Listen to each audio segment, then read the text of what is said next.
vreme extraordinară, echipă extraordinară cu care ne mândrim că am putut să facem un asemenea eveniment.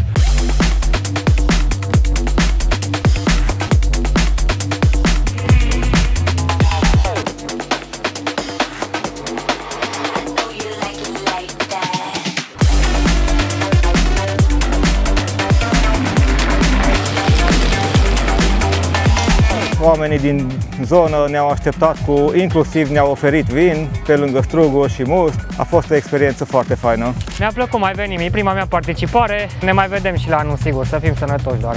Frumos la voi!